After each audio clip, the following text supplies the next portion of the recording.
to you live and direct. Big up StreetMic, long time. Big up StreetMic. Give him the thumbs up, like, comment, share, and also click the notification bell so when he goes live, you'll be able to be there. Keep on doing the great work. You're creating awareness. Big up StreetMic. Big up StreetMic. Click your notification bell. We are going to be live at 8 p.m. 8 p.m. Another 12 minutes to go. 8 p.m. Big up.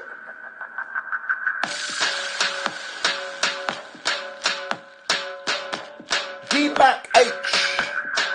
D-Mac, hello. Big up. TSG2. Hello. Big up.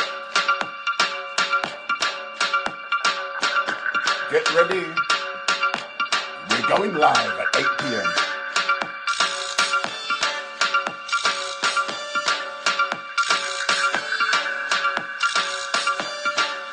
At 8 p.m. we are going to live.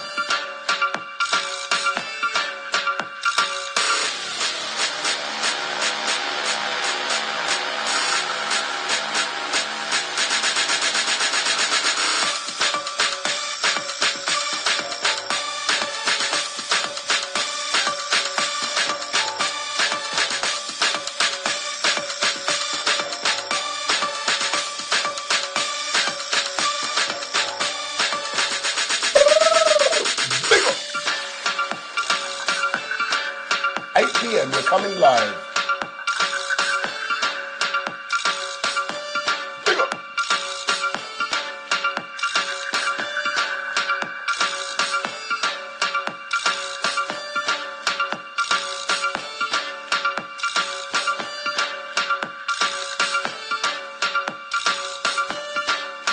Big up.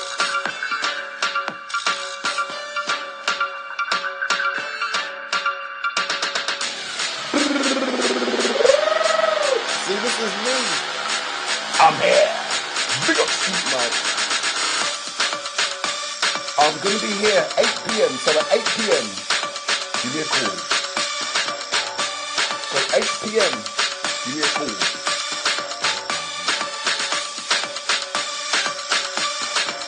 Big up, big up, big up, big up, big up, big up.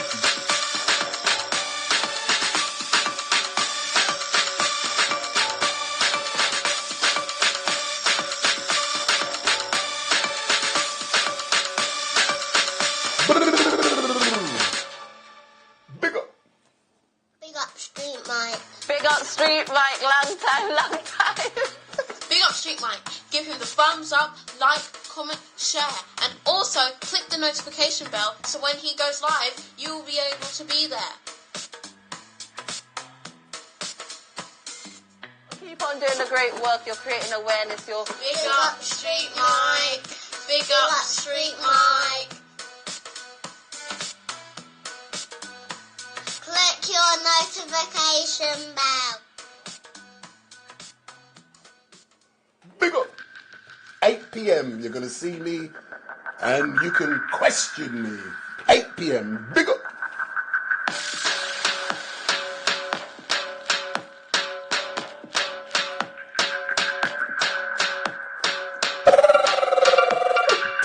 Big up.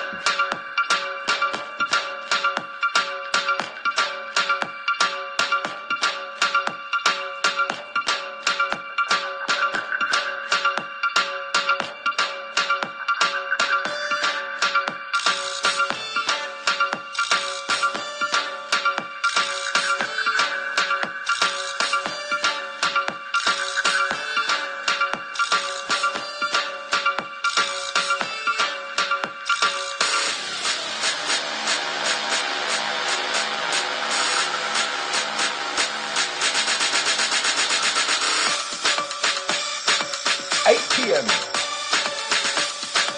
8 minutes. We're going live. Big up.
see me, and we're going live. Another 7 minutes.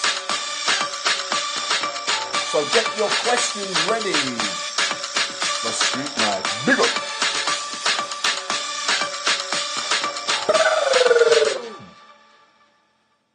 Big up Street Mic. Big up Street Mic, long That time. is Sasha Johnson. Listen. Big up Street Mic. Give him the thumbs up, like, That's my comment, 2 share, grandchildren. and also click the notification You're gonna bell hear Sasha so when Johnson he goes in a minute. live, you'll be able to be there. Sasha Johnson, You're this doing is. a great work. You're creating That's awareness. Sasha. You're Big up Street Big up. Mic. Big up Street Mic. Click your notification bell. And you can ring me. Not only can you click that bell, make sure after 8 p.m. you get Street Mic a ring. 07442 780 038. 07442 780 038. I prioritise those who ring.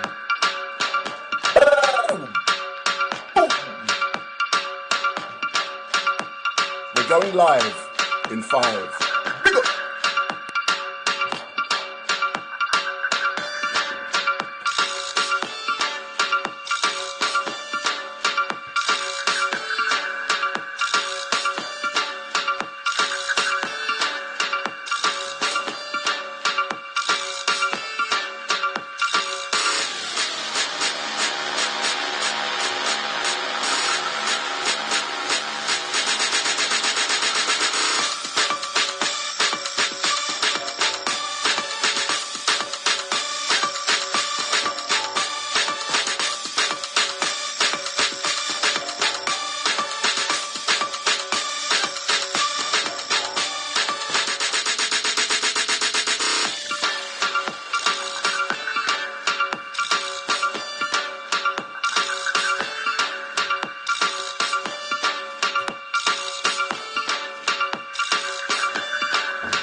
Big up. D-Mac. Big up.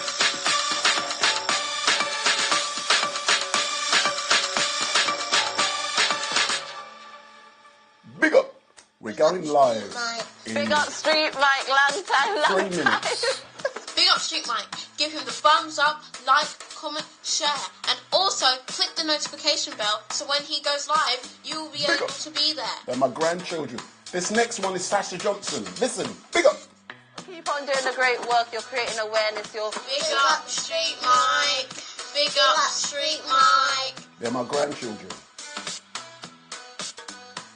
Click your notification bell. That's the youngest grandchild.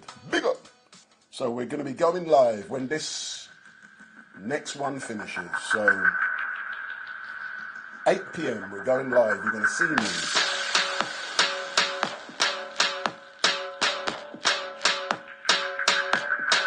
Salah Adahim. Big up.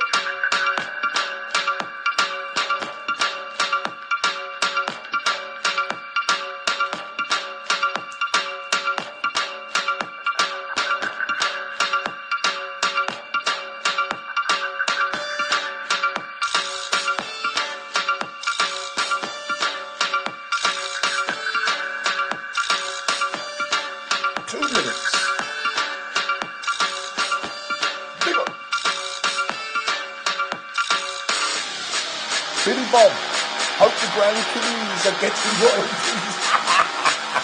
Big up, I'm told you about that one.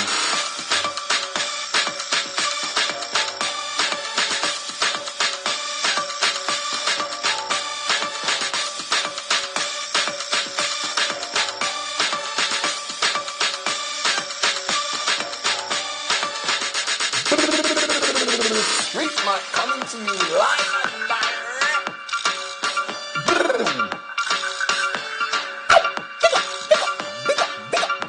up.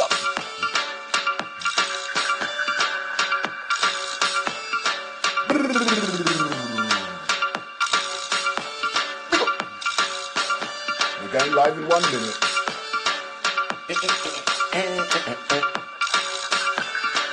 Billy Bob, I like the question, man. That's a good question.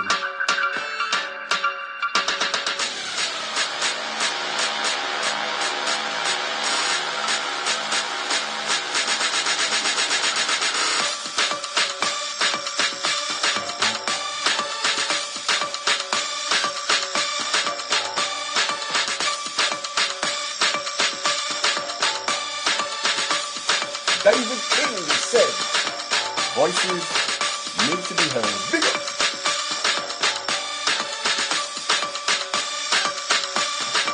Big up. Good evening. I hope you like.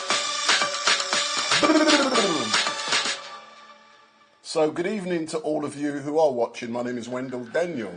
Shout out. I pressed the wrong button there. And welcome to StreetMic, and we're coming to you live and direct from my studio here where I've lived for so long. And tonight is the second occasion that I'm doing this question and answer session. I believe it's very important, and it is a vehicle in which we can form a relationship. And when I did this for the first time 2 weeks ago on the 2nd, it was the first time I had ever done it, and you saw me in my home yet again. You saw my kitchen, you saw everything, and I felt that was very successful. It was a slow, easy journey to doing bigger and greater things. So tonight we are live and direct yet again for 1 hour. So please, if you want to ask me questions, be respectful, and I will answer the questions. But what I will do, I will prioritize the persons who ring me on this phone. This phone, it only works when I am live. So if you ring me in a normal, it's just going to go to voicemail. I don't deal with this phone under normal circumstances. But tonight the phone is on. And what I will do is thank a few people who did call when I was live on the 2nd of November 2 weeks ago. And you may recall we had a young gentleman by the name of Derek Farrell who rung from the Isle of Wight, and he had problems when he connected, but he had issues because his TV, radio, computer, something was on and it was echoing back. So if you call me, make sure you switch off whatever you're on, because if not, you get feedback. We also had a call from a young lady by the name of Marie Collins, and also MC Anthony. So all I can do is thank those persons for giving StreetMic a call. But what I will do to begin with, I do invite you guys and girls to go into the chat and ask me questions. And I've already seen a question came up earlier on, and it was by Billy Bob. And Billy Bob said, hope the grandkids are getting royalties. And I'll turn that into the question, are my grandkids getting royalties? And the answer to that question, not only are they getting it, they made sure I signed an agreement which says they will get X, but it's all pocket money, you get what I'm saying? So yes, and I initially made, those of you who know me will know, I'm not a clipper. I don't do clips, I don't really do videos, I ain't got time for all of that stuff. There's other bigger things I do. But when I started doing all of this a few years ago, on occasion I would make a video. But any videos which I've put out, you normally see at the start just like a 1 minute clip with my grandchildren, and that's two of them, two young girls, and you can tell they're middle class. And also, you got Sasha Johnson, the BLM leader, who was shot. And Sasha Johnson came to where, not to my house, but she was just down the road, literally half a mile down the road, and I went down there and I filmed her, and she was saying big up StreetMic and all of that stuff. So I always use that to actually make people remember Sasha. So the answer to the question is yes, my grandkids do get royalties, but it's called pocket money. And they keep making sure that I'm be reminded that, Granddad, where's our pocket money? So I've got to do it every Sunday. So that's the answer to the question. And let's go and see, is David King has said voices need to be heard, and I fully agree with you. And Gabar Singh said, good evening, StreetMic. So David King, I agree, StreetMic is a beacon for truth. We have all seen it secondhand from his first-hand unedited streams. Give thanks. So what I will do, I'll give you a little bit, because I'm confident that the questions will eventually come in when you give people motivation and you give people the confidence to ring in. And when they see you are answering their questions, for example, a couple of weeks ago, when I did this for the first time, a gentleman by the name of IC3, and good evening IC3, he sent me a question, but he sent it, I didn't get it until after I finished. So I couldn't answer his question. So I said to him, IC3, what I will do, when I do the next question and answer session, I will answer your question. And he was asking me about my views on reparations. And not repatriations, what some people say, reparations. And that's basically, countries like the developing countries who's been raping the countries, Africa and all around the world, they should be paying like a compensation. Yeah, that's the way to summarize it. So do I agree? Yes, I bloody do. You know, this country, it built its wealth by raping Africa. Do I believe they should be repaying us? Yes. I'm not talking no £100, £200 or whatnot. I'm talking trillions of pounds, man, trillions. You know, part of your gross domestic product should be going to reparations. So yes, and I know there are people who are a lot more educated than me in this specific area. And if you guys and girls have a look, there is now a political agenda for reparations. And it's happening. And good. I want to see King Charles not going Kenya the other day talking some rubbish. I want you giving them your crown jewels, mate, and plus more in compensation. So to answer that question, IC3, yes, I do agree. And to ask you a question, when are you coming back, my man, to Speaker's Corner? Because we haven't seen you for Speaker's Corner. I made you an offer. My company made you an offer to come back to Speaker's Corner, and you, some rubbish, man. But IC3, give me a call. You know my number. Give me a call if you want to chat, and I'll be happy to do so. But I'm now going to go back into C and just put it perspective. So in regards to Speaker's Corner, that is not the only thing I do. But I will say something at the moment that's going to upset a few people. On Sunday, I will not be at Speaker's Corner. So Sunday coming, I will not be at Speaker's Corner. And the reason I will not be at Speaker's Corner is because I will be doing a corporate event. I'm now going to put some graphics up. So if you want to ring me, you're going to see my number coming up on the screen in a few seconds. So I've just clicked it up. So I will not be at Speaker's Corner this Sunday. The reason why is that to do what I do not engage with monetization on social media, because in my opinion, those who do are being ripped off by social media companies. I will not do all of this stuff to such a high standard to get half of 50 pence a pound from social media companies for them to exploit my content. So what I do, I run a company. I'm very successful at it. Like I said, this year I hope to turn over £250,000, and that's due to my hard work. So, but I do corporate events, I do funerals, I do weddings, I do parties, but 90% of it's funerals. But on Sunday, I am doing a corporate event. And at that corporate event, so I'm just taking the graphics off, it's a big event. It will be live streamed on StreetMic LiveStream, and it is an award ceremony at a very exclusive hotel. And you are going to see StreetMic, and I bought it, and it's my clip-on.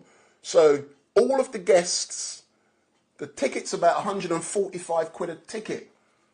And I will be there, but I'm getting it all free, man. It's free for StreetMic.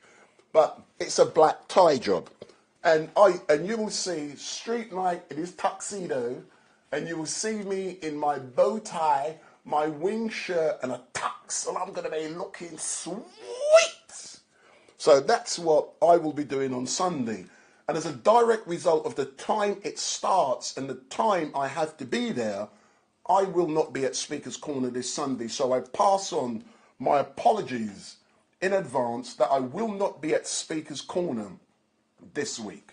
Sorry, girls and girls. You're going to have to look for another live stream. I know there's not many people who live stream like I do, unedited. Yeah, there's live people there. They upload, but they edit. It is my policy. You get it raw. You get it as it is. And from that, you can make up your mind what is the real truth. So, and I'll be specific in regards to an event which happened. I'm just going to look at my phone to see if there's any questions. So Roman Skivin has said, and I always say Skivin, yeah. So Shane D has said, why is Islamists destroying Speaker's Corner? I disagree with the premise, Islamists, of the question.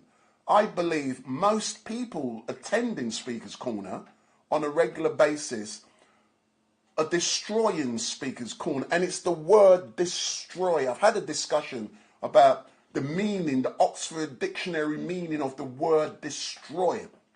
But I believe due to religion, regardless of which religion it is, how some people are conducting themselves, but mainly, and also because of social media, Speaker's Corner is being destroyed because things have been created for social media engagement, likes, shares and follows, and in particular monetization. Hence the reason I am not interested in monetization. I prefer to run my own company to get my own money so I can go to Speaker's Corner, engage with everyone regardless of who they are, and do what I need to do. So I agree with Speaker's Corner is being destroyed. Am I agreeing it's Islamists only? No, I don't. But there are a lot of dodgy MFs at Speaker's Corner. And a prime example, if you go to the live stream last Sunday, what a lot of you may not realize is that an altercation took place. And you guys and girls may have been watching when Bob was preaching. And then you would have heard something going on in the background. Then you would have seen the screen. Everyone just walked out of the screen for a few minutes and then everyone come back. And then Bob was saying certain things. What you didn't realize at the time was that StreetMic, was the focus of an altercation which took place. And I'll explain exactly what happened. I'm not saying it was an Islamist. It was an uneducated buffoon who was at Speaker's Corner. And what happened was that those of you who know me will know I'm a photographer.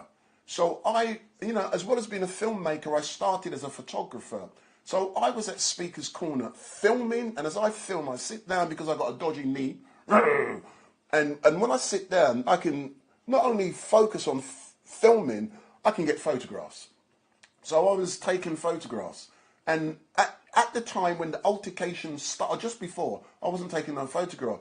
And someone kicked off, "Don't take photographs of me." And I thought, talking about? I'm not taking photographs of you. I took no notice and carried on doing my filming. And it was some young crackhead. And the guy was engaging or messing around, and he's always there. He's a dickhead. Excuse my language. But he then walked up towards me. As he walked past, he put his hand on my face and walked off.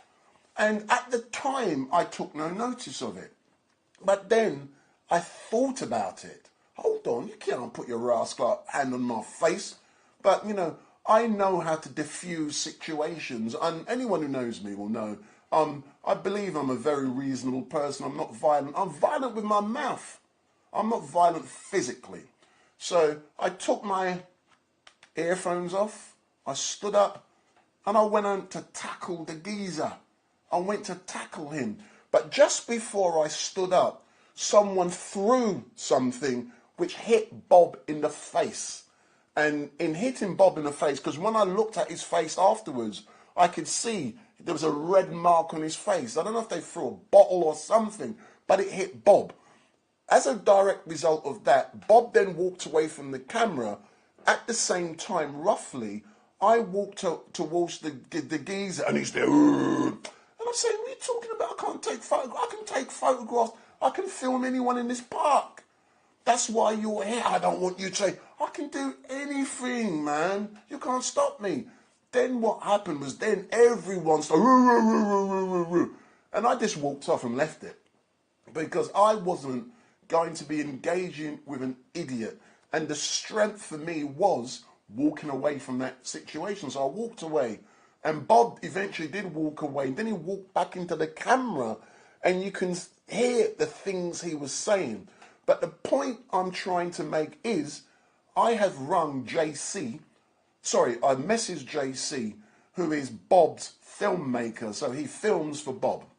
And I said to JC, get Bob to call me tonight with the intention of me having a conversation with him. I didn't tell him really what I was about. But one thing I didn't do, I didn't get the opportunity, because I had to leave, to say, Bob, thank you very much for what you did. You stood up. There was no need to do it, but you stood up for what you saw was wrong. And as a result of you standing up, someone chucked a bottle, it hit you. And we all saw what happened. But then you know, I felt I had to. And we did a fist bump at the end, and Bob said, am I okay? I said, yeah, don't worry about me, and I walked off. But thank you, Bob. I didn't get that chance to say it directly to you, because at the time I had to leave, I think it was 4 o'clock, because I had to go somewhere, because there's other things I do. But, you know, it is full of nutcases at Speaker's Corner. I don't call them Islamists.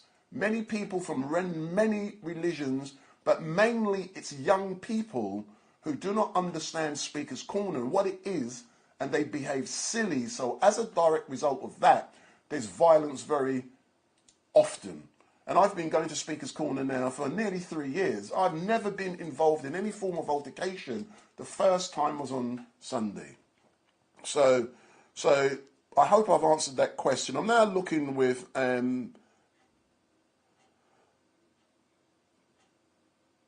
someone said they've never seen an ad on StreetMic. I don't really do ads.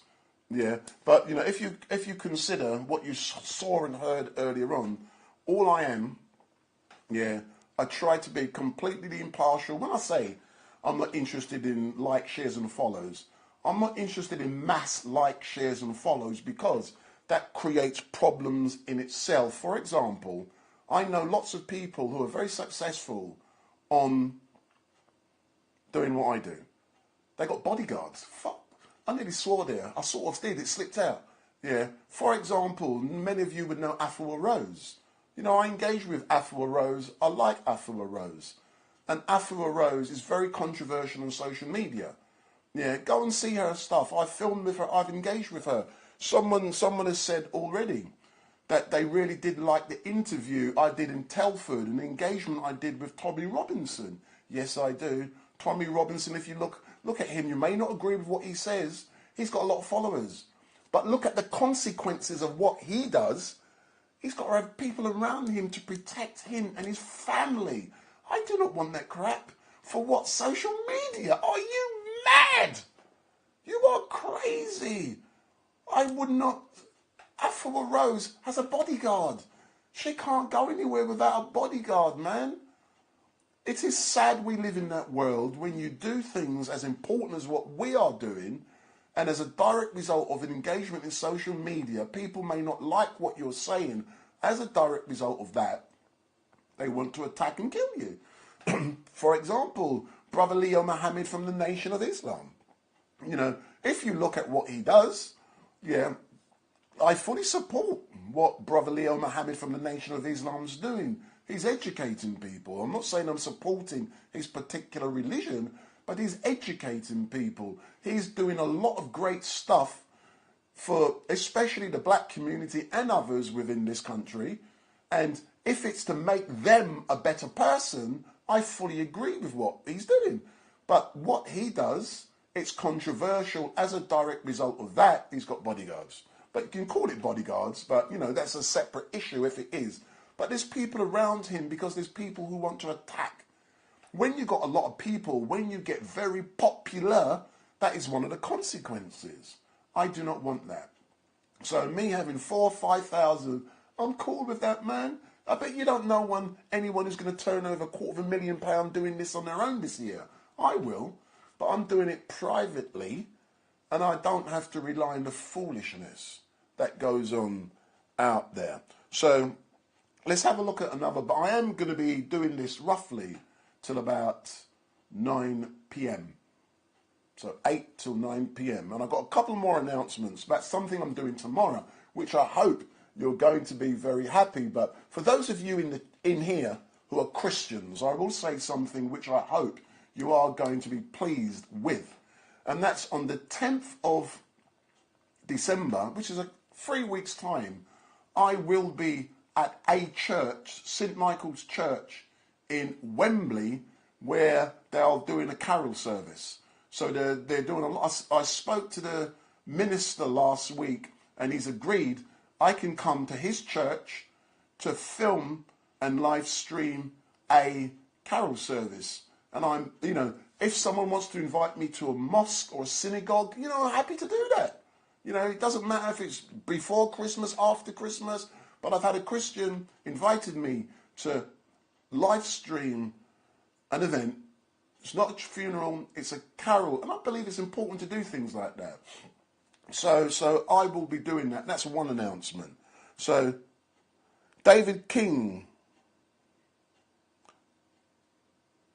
James has said Shamsi got beat up by a few people, but what I want you to do, guys and girls, is to not just make comments, ring me.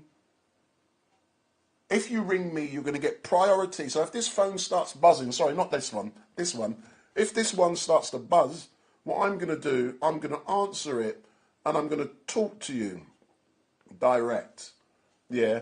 So so I've got it here. I've got it looking. I want to see it buzzing, man. I'm not seeing it buzzing yet. So don't be scared. So what should be happening very soon? Yeah, is that the phone number should come up, and it has.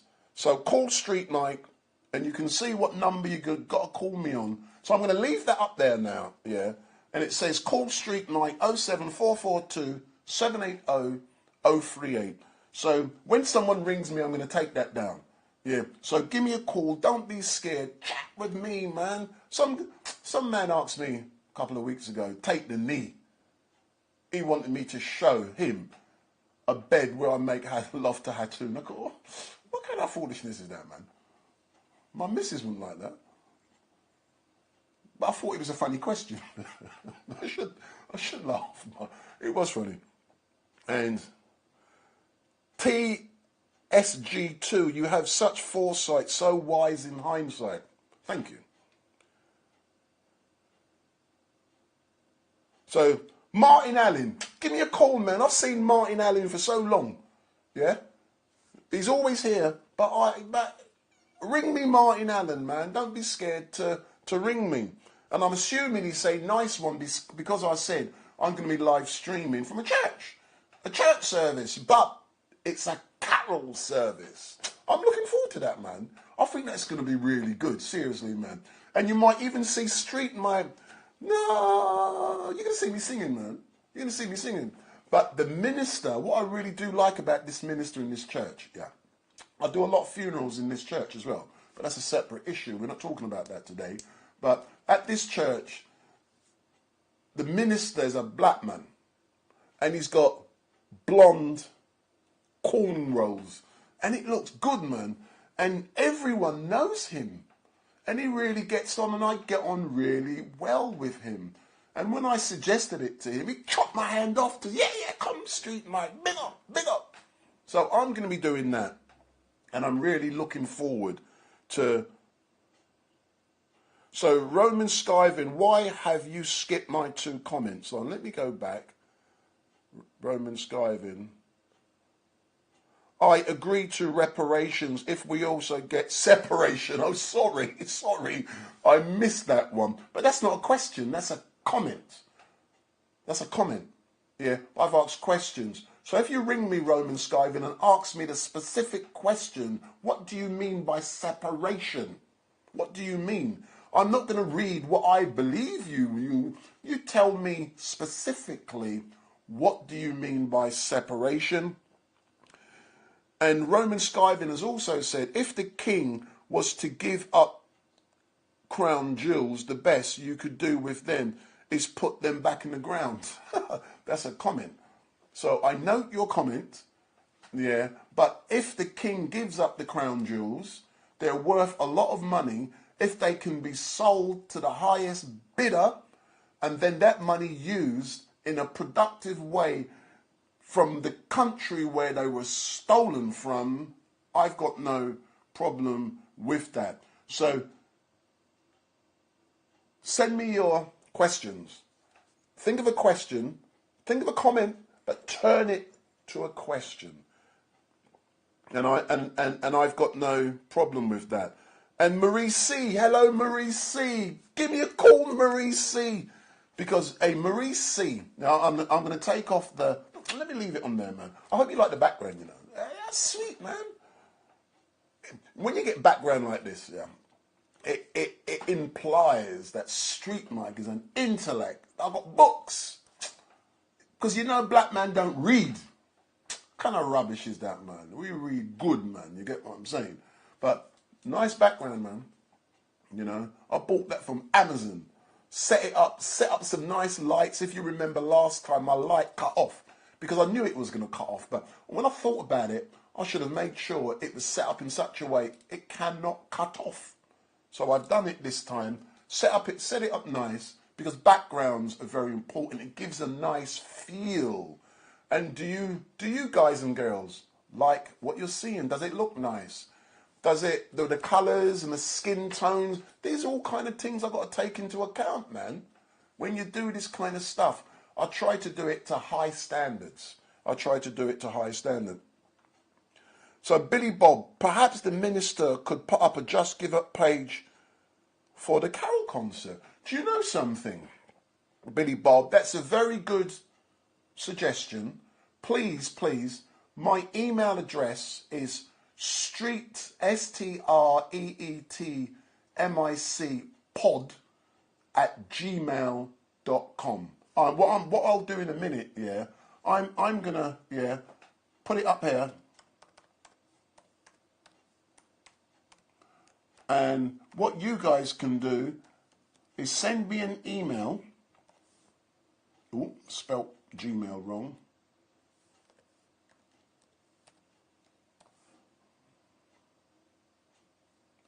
So I'm going to create. So in a minute, what is going to come up now is my email address is going to come up. Yeah, you're going to see that on the screen in a few seconds, yeah. So what I am saying now is that, well, I've just put my email address up. So Billy Bob, send me an email with your suggestion on it, and I will give it to the minister, and then I will let you know with the communications. But I like the suggestion. So, you know, that's something positive that has come out from our interaction tonight. So send me an email to that email address, and I will let the minister know that that is what you have suggested. So Marie C, big up. So Ivor, big toe, it's arcs, not arcs. Ivor, big toe, it's whatever I call it. It's whatever you interpret. Yeah, but thank you very much, sir. If you want me to speak the King's English, not the Queen's, the King's English, I will try to. But please remember, me not born in this country, no Rasta. Me are born in Barbados. So sometimes I pronounce a word, it might not come out as good as what you want it to come out. But in general, we talk good. But let's talk about king and country in a few moments, yeah. So, G-Mac, I loved your Tommy Robinson interview in Telford. What is your view on Tommy No Holds Barred? Is the guy a racist or a decent guy with values? And that is a very good question, and I'm going to answer it truthfully. Yeah. When I first heard about the name Tommy Robinson, I was of the opinion that Tommy Robinson was a racist who started the EDL, and we know all of the stuff that's happened since then. You know, I was of that opinion prior to learning about the work he was doing in Telford. What I then did, and I was relying on the optics and the narrative that were being put out by the media. When I carried out my own research on Tommy Robinson, my views on him changed. For example, a video that influenced my views was a video that was made at I think it was the Oxford Union, where he gave a talk, in very detailed talk, in regards to his life, his views, and what he is trying to achieve. And based upon that, my views on Tommy Robinson changed. I'm not scared to say it. You can clip this, you can do whatever. I do not believe Tommy Robinson is a racist. No, I do not. I believe he has strong values for this country, and he does. His values are so strong, he may appear to be right-wing, and he's got a lot of, but one thing I will say, yeah, he's got a lot of hatred around him. And when I say he's got a lot of hatred around him, there are people who fully support Tommy Robinson who are racist. And because a lot of them are always around him, that gives the impression also that he's the racist. But I don't believe he is, and I'm being honest. I believe he believes in having that strong British identity. I believe that Tommy Robinson, yeah, is a freedom fighter for his country. We may not agree with what he does, but he believes in this country. And Tommy Robinson has Muslim gal. That's what makes me laugh. He said it. He's had Muslim gal. He likes his pum pum, man. What kind of business is that? So, and I hope I've answered that truthfully. I don't believe he's a racist, no. I believe he has strong values, yes. Do I support his views? That's a separate issue. That's a separate issue, man. I understand the stuff he's doing in Telford, but I can understand it, but his approach could be different. But it's what he does, and I had no problem in engaging with Tommy Robinson. You know, some people said on Saturday, I don't know if it's true or not, that Tommy Robinson was by the cenotaph. No, he wasn't. He wasn't where I was. He might have been somewhere else. But on Saturday, what I saw was that Wendell Daniel, I went to the cenotaph, and I wanted to see it kick off, man. I'm not scared to say that. And it did. As soon as I got there, I see the Football Lads Alliance or the right wing or the EDL or whoever is there. They started, yeah, we want our country back. We want our country back. What kind of rascal is that? And they were having to go at the police. And that was a direct result of the stuff Suella, ex-Home Secretary, had said about that march being a hate march. And what the police hadn't been doing certain things. That infuriated people, that motivated people to come down to the cenotaph to desecrate Armistice Day. And that was a shameful act. I done that as a black man. I went there to support King and Country. It's up to you if you believe that or not, but I went there respectfully to capture what was happening in a respectful, dignified way. You know, the cenotaph is there in recognition of those who had died. And there were people with cans of beer. Shameful. Shameful. Those people who were doing that weren't hate marchers. They weren't people from the black and ethnic minority communities who was desecrating that important day. Who was it then?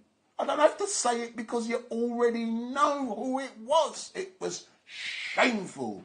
When I went there to support King and Country, King and Country. Let's see some more. And Ivor Big Tool said, I met you in Telford. Pleased to meet you, sir. Big up. Shane D. Tommy loves pum pum. Yeah, we know he does, and he's admitted he loves his pum pum. But, you know, I'm quite upset that my phone hasn't rung yet. Because you man there are scared. So don't be scared to ring StreetMic, man. I'm going to pull some more graphics up. Because if you think, you know, don't be scared of me. You know, I'm not going to bite. Listen, man, if you know me, I'm easy going, man. You get what I'm saying? So just ring me. And, you know, you may recall that previously, you know, when I do all of this stuff, I actually quite love it. And what is really great for me is I don't just do Speaker's Corner. Speaker's Corner for me is boring after a while, but I like to engage with people like Hatoon. I like to engage with a young lady who I called Mutter Woman. And if you recall, she said, don't call me Mutter Woman. And her name is Shalali, Shalali. I call her Mutter Woman. But what does make me laugh is that Shalali calls the Prophet Muhammad Mutter Muhammad. I honestly cannot understand that. When I call her Mutter Woman, she then cuss my ass. Hold on, you can call the Prophet Muhammad Mutter Muhammad, but I can't call you Mutter Woman. So I'm doing exactly the same thing. And she gets upset, don't call me Mutter Woman. But the point I'm making is, it gets so, it's crazy down at Speaker's Corner. But we have some characters at Speaker's Corner. One of those characters is Mutter Woman. Another one is, or Shalali. Or another one is Victor. But I haven't seen Victor for 2-3 months now.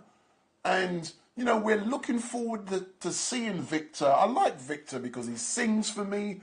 Even though he shouts and he screams, I'm able to calm him down. And for me, that is so pleasurable and wonderful that I can do that.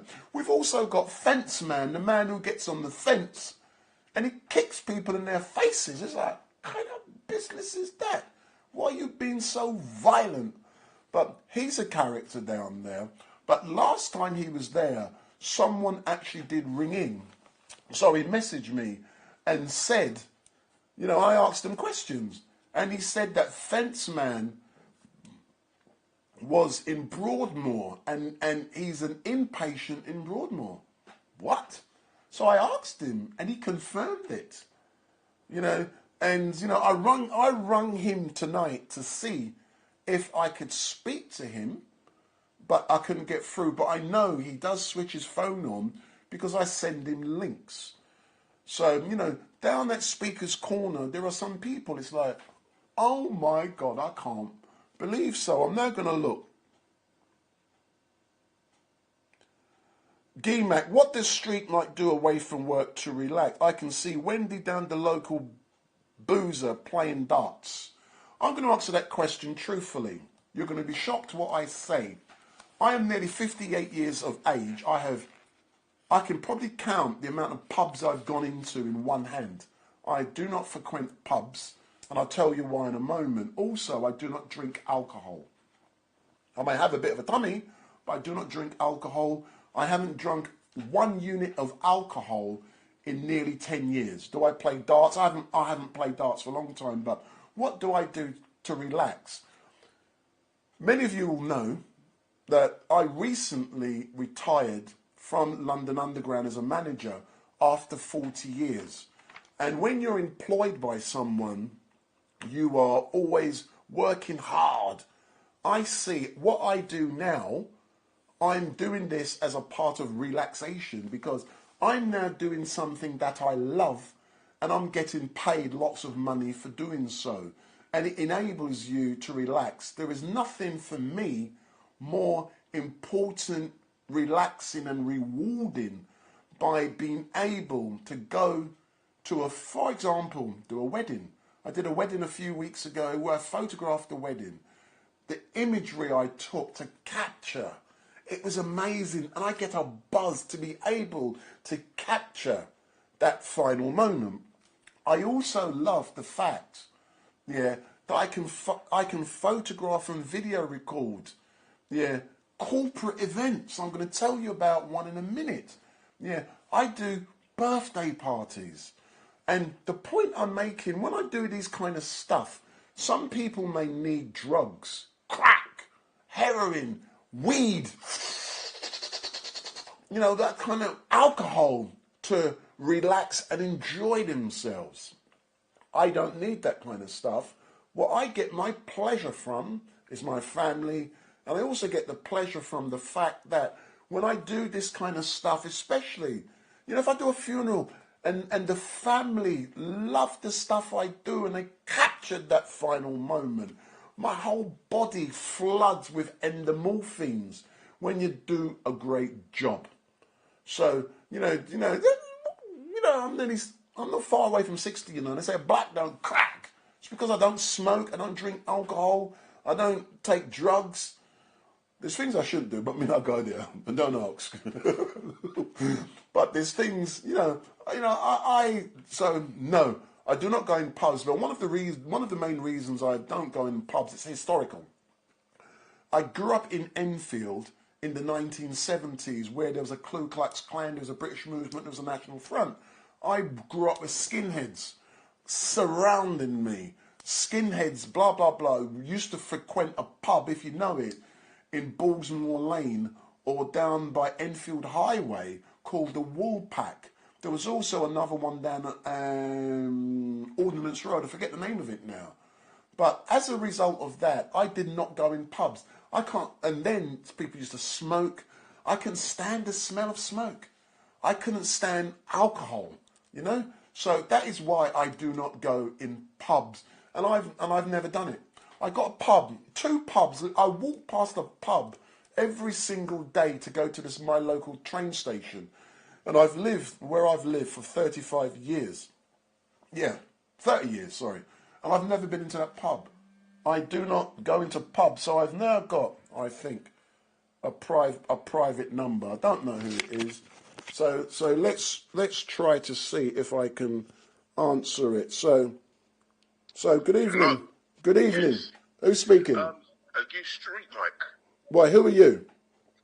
I'm a person who speaks, so I'm just looking at your video here and stuff like that, and but I can't believe you grew up in Enfield. I went to school in Enfield as well. Where did you go to school in Enfield? St. Ignatius. Oh my word! Do you know something? Yeah, we used to come down to St. Ignatius and beat you man up, man. What was the nearest school to St. Ignatius? Balsmore, Lee Valley. What was another school? Yes, that is one of them. What was another one? Behind the Creme, technically behind the Creme, on the other side of the road, to where Ignatius was. That's all I know. I left 1996. No, but I left I used to go to Albany. Oh. So Albany's on, Hoe Lane. That's the other way round. That's the other. Towards the opposite direction, if I can still remember. So you probably, how did you get to St. Ignatius on a 231 or 217 bus? Guess where I lived? Go on. I lived in Stamford Hill. Oh, wow. So I'm assuming you used to go all the way down to... How did you get there then? On a 249 or something? 349? Train Oh, so a train to Southbury Road? to Turkey Street. No, sorry, not Southbury Road, Turkey Street. Yeah. Well, oh, isn't it a small world? It's just down the road, like, you know, there's a station, Turkey Street. It still runs about a way, and I just walk up. I agree with what you said there, but there's some stuff like that with that some pubs and all stuff. Even what's it again? Not that part, but the other part of Enfield. But when I went there, this was 90s. All I used to see was just like at the train station. Yeah. And was it there by then in your time, Turkey Street train station? Yeah, obviously it was there. Listen, it was there. It was there. Well, can I say something? And I'm going to let you speak. In the 1970s, 80s, a young lady was killed in Turkey Street. You know, you got the brook running down there. Yeah, I know. Near that pond. Near that pond. Yeah. And that down Hartford Road. Yeah, by Hartford Road, and you got Ordnance Road down there at the top there by the bridge. I grew up round there, man. And you know you had the pub, the Woolpack pub. Where's that? That's probably the other side of Turkey Street, the beginning of it. That's the beginning of it by Hartford Road. But I grew up round there, down Ballsmore Lane. You had the Bulldog pub, yes or no? Yes, I never used to go there. They used to do that to us as well. Yeah. Have ding dongs with us. There was one boy on the way home. This was year something. It was my brother's year. And then after what actually happened, just mind his own business on the train. Because you know there's around the autumn night in the 90s one day. They'll just compact this place, just playing it. All of a sudden, there's 10 of them surrounded him, threw it on the floor. He got up, and then after they punched him, and then they broke his thing, and then the teacher was there, and then after was walking away from it and stuff, Mr. Johnson, I still remember, and they'd beaten up our deputy head as well. Yeah, I can remember one time when I first left Albany School. I left there in 1981. One of the first jobs I ever had was working at Ballsmore Sports Centre. Yeah, and when I'll never forget it. I must have left there 10:30 one night. I was walking across Ballsmore Park, and I looked around and I heard, "Get the nigger!" And I looked round. There was skinheads chasing my backside, man. And if they had caught me, I would have been dead in 1981 on that night. But in them days, I was fast, man. I was one of the fastest runners in my school. How many were there? There was about a dozen skinheads, man.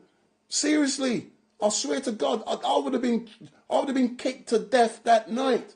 But the great thing was, living in that area, it made you hard. It learnt me to survive. And I know that most of them man dead now. You get what I'm saying?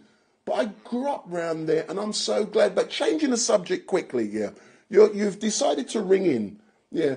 You know, what do you think of what you're seeing and hearing? In what way? In what sense? No, in regards to, because have you ever seen me before? StreetMic at Speaker's Corner. I've seen you a few times. Oh, you know what I do, yeah.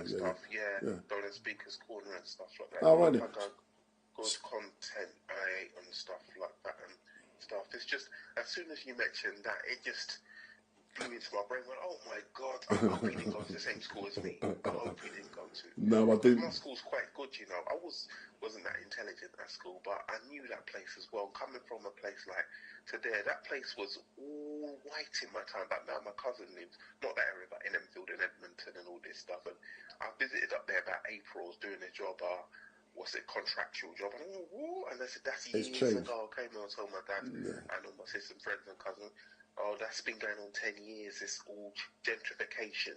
Yeah, it's gentrified. Like yeah, but can you imagine what it was like when I was there in the 1970s when we had programs like Love Thy Neighbour on TV? Oh, that. Listen, man, it was terrible. It was scary. But can I be honest? Listen, man, I survived it. We've moved on. The country has changed. We are a multicultural nation, and I'm proud of that, man. But we still have our problems. Definitely. Yeah. But listen, thank you very much for ringing me up, and don't be scared to ring back again. But you know, normally I said to people earlier on about Speaker's Corner, but I will not be at Speaker's Corner on this Sunday because I'm doing a corporate event, and I am going to live stream that event. And there's all going to be hey, listen, it's going to be big. It's going to be good. But I make my money. That is how Speaker's Corner is just a bit of fun. I don't make zero. I make zero from it. So if someone... I've been going there 2018. Yeah. It can be a controversial place. Like, if you check out a video 2019, and there was this guy that don't go there. Remember, I don't know if guys in the new generation, they used to go down there. And respect gang and things. And there was a guy called Ali Dawa. He wanted to have a fight with him in the park, and then I've never seen that in my whole entire life. About 40 to 60 people follow one person. You can check it out online. But you know, sir, in regards to Raspect's in my phone, so I know him. You get what I'm saying? Ali Dawa, I don't have Ali Dawa in my phone, but I engage with Ali Dawa all the time. And Ali Dawa's cameraman, Mehmet, him and I engage all the time. You get what I'm saying? So I know all of them, man. And even tonight, you know Mohammed Hijab? Yeah, Mohammed Hijab. I'm not going to tell you where you can find him now, but something that's going to be coming out tonight that's going to have millions and millions and millions and millions and millions of views around the world involves Mohammed Hijab. And that's all going on. But I know all of them, man, and I engage with them, and I like it. And because I don't take sides, I can engage with them. But I hope to have in my studio Ali Dawa, and I'm going to invite him and you know, Christians, Muslims, even Jews, I don't care. Even, do you know IC3? Do you know who that person is? Oh, he don't go no more, I think. But IC3, I'm in contact with him, and he knows St. Ignatius and that area very well. Whatever that means. Whatever that means. But we're all neighbours. But listen, thank you very much, and I'm going to find a few more. But thanks for ringing, yeah? Cheers. Cheers, bye-bye, bye. So that was one of the first callers.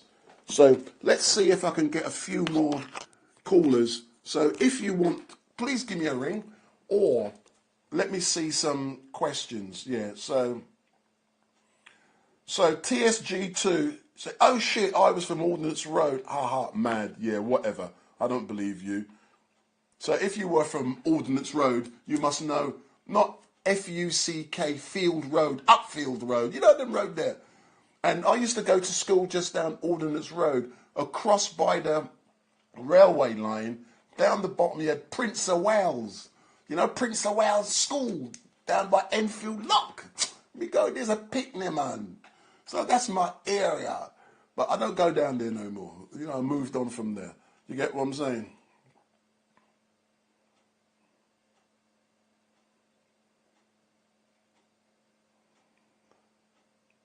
So someone has said, Piers Morgan, you got no class, man. So I haven't, so Marie C, can't I'm ill, just listing hope and you and your family are well, great background. Roman Skiving, if you want reparations, then I think we should all be separate and start life again so we can see if African can make good with the value of the reparations given to you. You know something? I would technically, I note your point, but it is impossible to start again. Because if we started again, you will see the black man rule the earth, and you will see how great we are and still are. So that is what. But let me do a few announcements in regards to something that's happening tomorrow.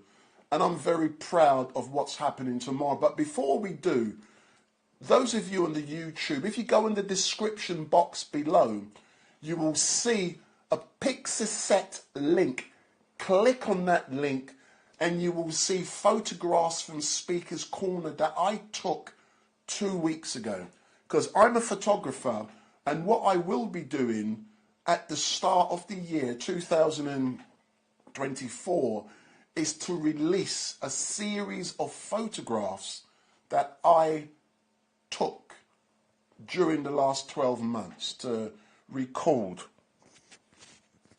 Sorry, this is sound. You may ask why I wear a headphone, because I can hear sound. I was hearing the rubbing, but unbeknown to me, my microphone had fell off. So I will be releasing those photographs, and it will have this, my company logo copyrighted across the pictures, so people can't steal them. But they're beautiful pictures, because I'm a photographer and that's what I love to do. But I'm just going to let you know some things I'm doing tomorrow. So tomorrow and also Sunday and going forward, yeah. From tomorrow, many of you will know I used to work for TfL. I did for 40 years and I was a manager for 30 years. I used to be a train driver, I'll give you specifics, at Oakwood. So I was a train driver at Oakwood, when I started in the 1980s. That's what I used to do many years ago. But I no longer work for TfL, but I am doing many things for TfL behind the scenes now, because this is what I do. And tomorrow, many of you will go back to the Notting Hill Carnival. Many of you may recall that during the Notting Hill Carnival, I'm now going to pull up the graphics. That's reminding you I'm here till 9 o'clock, but I may go further than that. But I'm now going to pull up my phone number. So you may recall that during the Notting Hill Carnival, I was actually working for 2 days for TfL, live streaming the mass bands, but specifically I was hooked with TfL. So TfL had a mass band and I did that for 2 days. And for me, it was brilliant. But the emphasis of what that was all about was celebrating Windrush. So TfL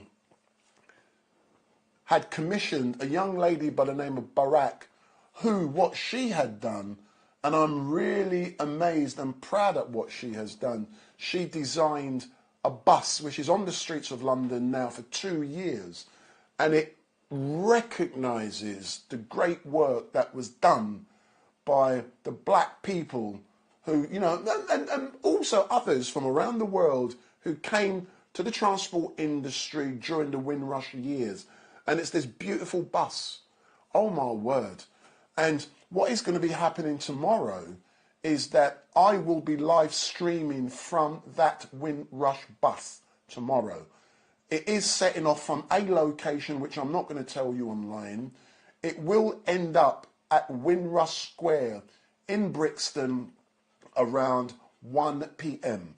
So if you're anywhere in Brixton tomorrow around 1 p.m, you will see StreetMic getting off that bus, and a lot of veterans will be getting onto the bus from Windrush Square in Brixton. There will also be veterans already on the bus when we get there.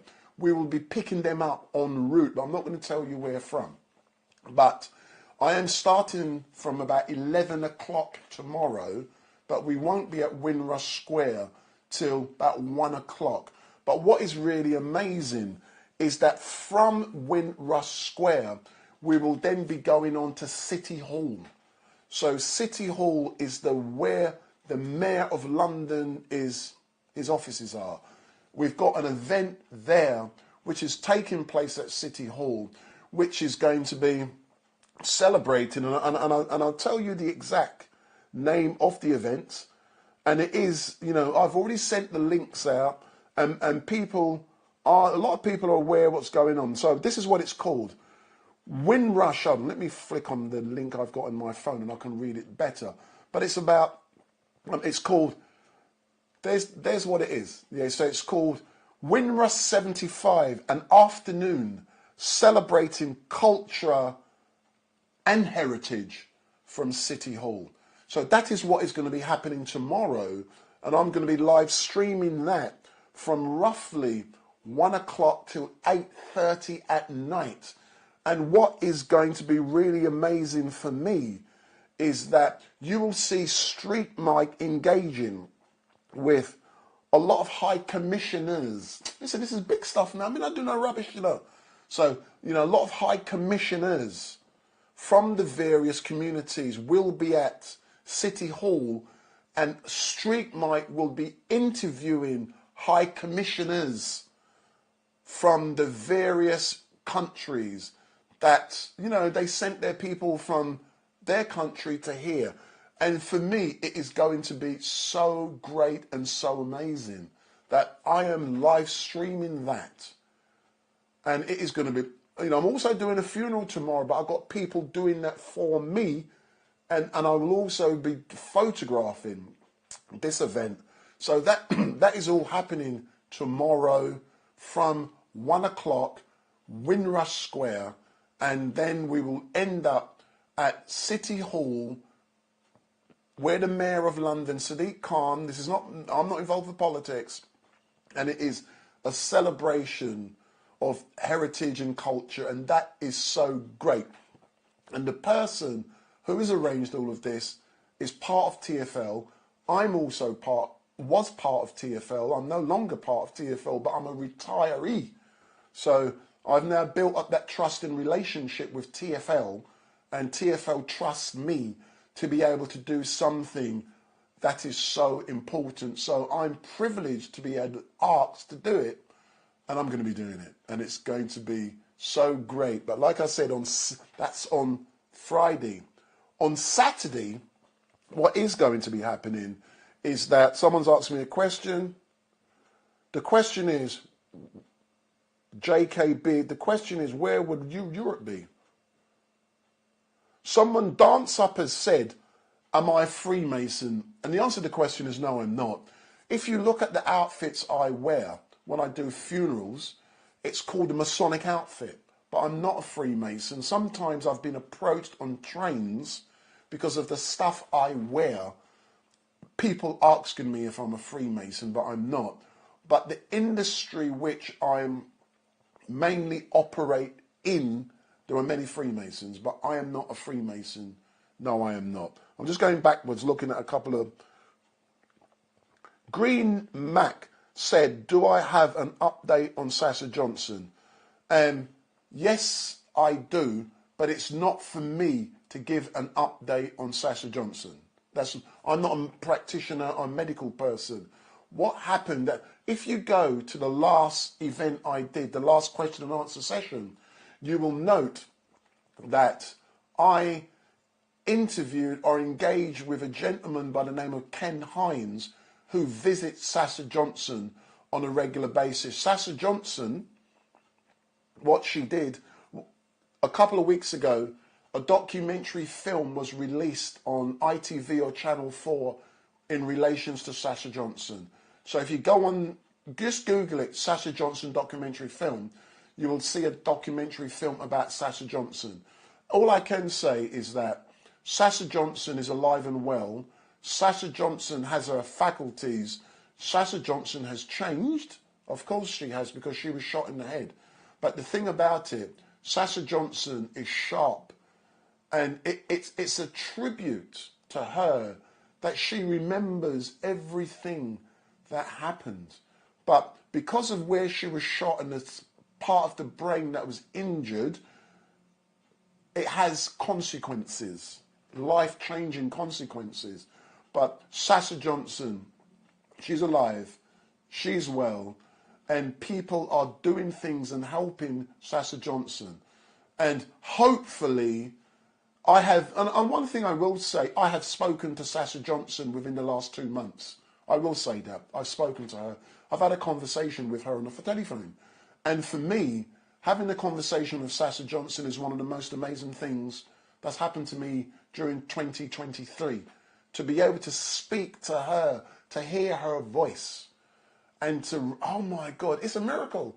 If you believe in religion, if you believe in God, it's a miracle that Sasha Johnson survived. What is important is those who perpetrated the heinous act against Sasha Johnson must be brought to justice, and they must serve. And justice must be served. I believe it will happen eventually, but it may take time. But there are things I'm not going to disclose. But Sasha Johnson is, hence the reason earlier on, and you're going to hear it again, you know, I use clips with Sasha Johnson, and I've still got those clips because I used to do stuff with her. So someone has said, do you condemn Enfield Council? And condemn Enfield Council for what? StreetMic, did you go to a school in North or West London? I went to Albany School, Bell Lane, North London, Enfield. That's where I went to school.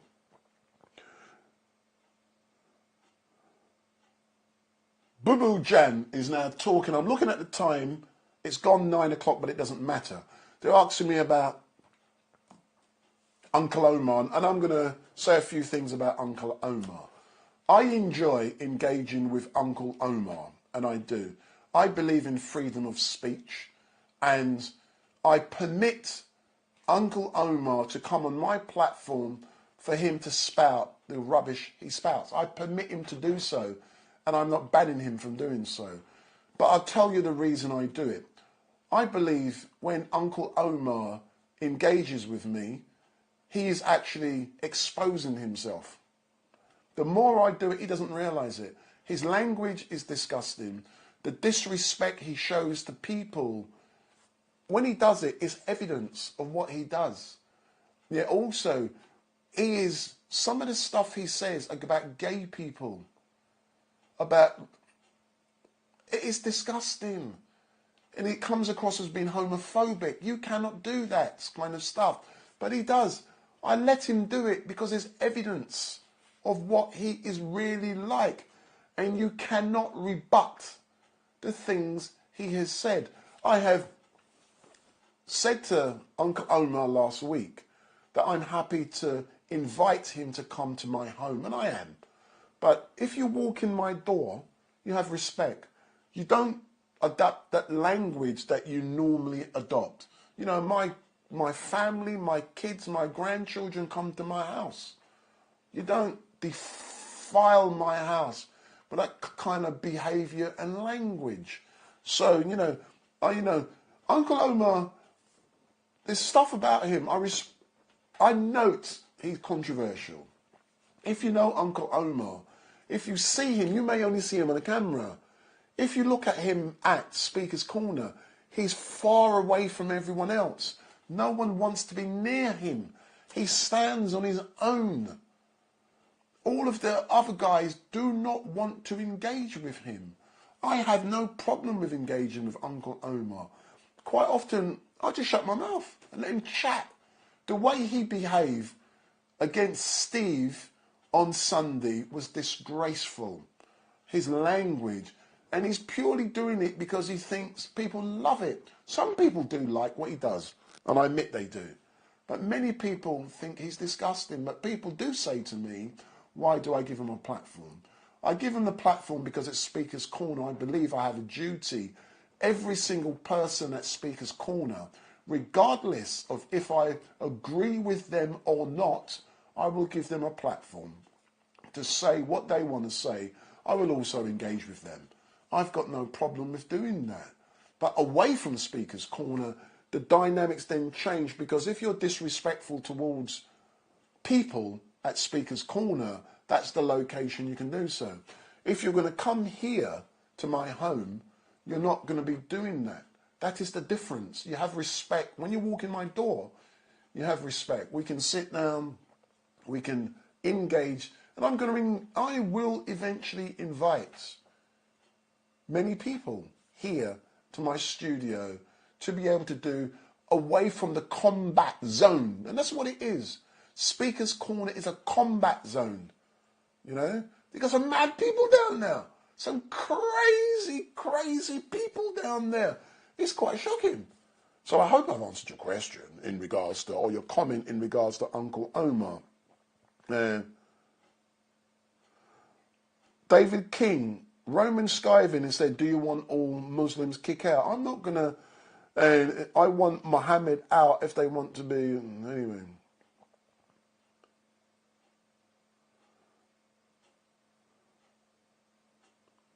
There's a fight that's sort of kicking off in the chat. But all I can say, we're now coming, anyone who knows me, I like to start on time. So if I say I start at 8 o'clock, what I try to do is start beforehand, because I could start at 8 o'clock. People may not come in until 8:15. So what I'll actually do is start 15 minutes earlier, do the graphics, get some music, get some, photographs with, contact me on this number. Let me do it for once more, excuse me, to see if I can get someone else to ring me up. So I'm going to put it up because if not, I'm going to be shutting down soon because I have to prepare tomorrow for TFL. And don't forget, we're not at Speaker's Corner on Sunday.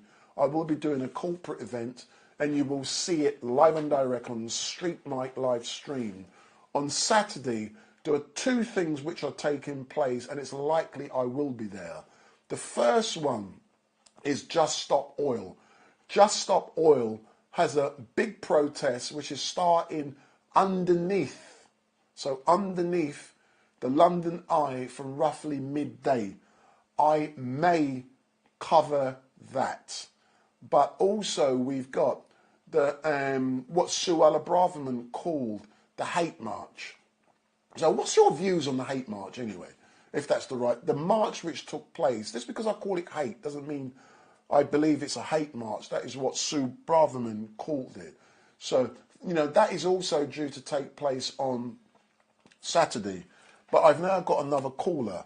So what I'm now going to do, and I thank that caller, I'm now going to answer. So I'm now going to put that person on speaker. So I'm going to pull up the take away the graphics. So good evening. Who's speaking? Good evening, StreetMic. My name is Luke. Luke, good evening, sir. Yeah. And where are you from, Luke? I'm from West London. You're from West London. You're from the Notting Hill area. Is that West London? No. Or are you from the posh West London? Yeah. Oh, he's gone. Hold on. Is that so? No, that's someone. Here. Oh, no, there's someone else ringing. So that person ended in 466. Ring back after I finish speaking with Luke. So why did you decide to call in, sir? Basically, I called in to just congratulate you on your coverage on your channel. So what is it about what I do, Luke, that you like? Yeah. Well,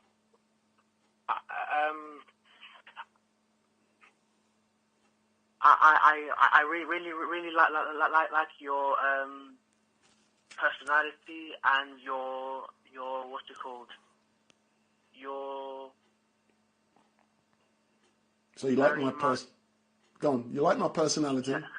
Do you think I'm you're bold as well. I'm bold. What do you mean by being bold? I'm in your face. Yeah. Can I be quite honest? Yeah. One of the great things I love. I'm 6'3". I'm like 18 stone. Yeah. And I'm bald. And when you're big, black, and bald, and I'm not saying this in racist. Yeah. It comes across that you are very strong. Yeah. And because of I used to work for London Underground, and you learn to engage with people. And if I want something, I can come across as very assertive. Yeah. And I like to quite often I take the piss out of people. They don't realise I'm doing it. Yeah. But I love people. I really do love people. I love engaging with people. And I love what I do. And I love to go on the streets. Can you tell that? Yeah. It gives me a buzz. But I do not do it. Like I keep saying to people, I don't do it for... Most people who do what I do will only do one particular thing.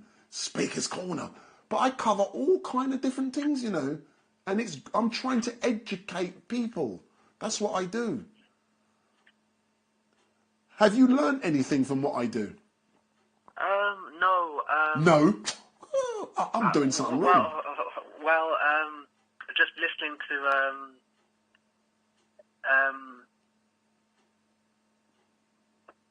Mr. Omar. Oh, so tell me, from your point of view, what is it about Omar you like? He's very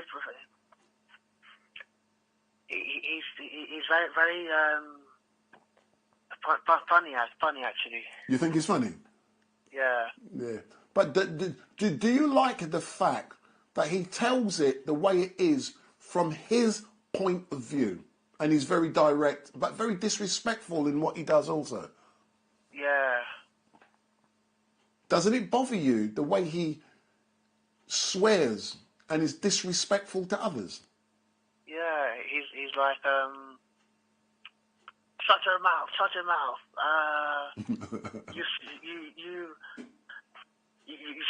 son of a donkey. You Pete. You all these things. It's kind of sad, really, but that's who he is. Yeah, but tell me something. Yeah, do you get entertained by Omar? Is it entertainment or education that you get from him? Because I'm drawing a distinction between both. Yeah, well, I'm not any religion, so I'm just very much entertained by what he says, really. Yeah. And I find it quite often. I realise that I try to educate people, but I also know it's lots of people watch my stuff, especially Speaker's Corner. They don't take it serious. It is just entertainment, and they love it. So that's why I do it.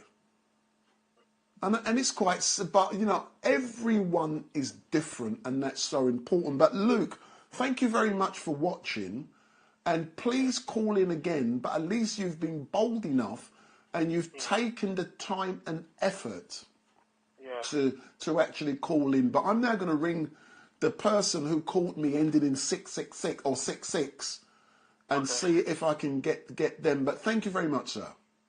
Yeah. Excellent stuff.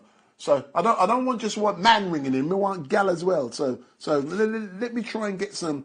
So I'm now going to ring the person with ending with 466 who had called, and I'll try and see if I can get that person. But you may have noticed, even though I've said I will only do this until 9 o'clock, if people are calling, I've got no problem in actually extending the time past 9 o'clock. So I'm now ringing the number ending in. Good evening. Hi, StreetMic, you all right, mate? Hey, big up. So I was talking to a gentleman by the name of Luke when this number called. Indeed. Yeah. And who are you, sir? So I'm Matt. I'm from, I'm originally from Birmingham. You're from Birmingham, are you? Yeah. Well, I live in Hackney now, so... Are you in Hackney? You're just down the road? You're just down the road, man? Yeah, not far, man. So, you know what, man? I just wanted to ring in. I just want to... Basically, I've never seen our society so divided. It's just that. It's madness, man. I mean, we got... Everyone's become so politicised, tribalistic. I don't know how we try and bring people back together. That's one thing you're doing, is you're speaking to every, all groups, all persuasions, all political sides, and trying to bring people together, which is good. But these are just crazy times. I'm just wondering, how do we get people back together, talking to each other again instead of fighting? Would be my question. Yeah, that's a great question, and I love the question. Yeah, and I'm being quite honest. For example, let's use an example of what's going on in the Middle East at the moment. You see Hamas. Yeah. You see Israel and what's going on there. Yeah. I posed a question some weeks ago: was the actions taken by Hamas justified on the 7th of October? Yeah, I'm not saying I support or agree. But if you look in what's happening now, Israel is now retaliated. Over 12,000 people have been killed.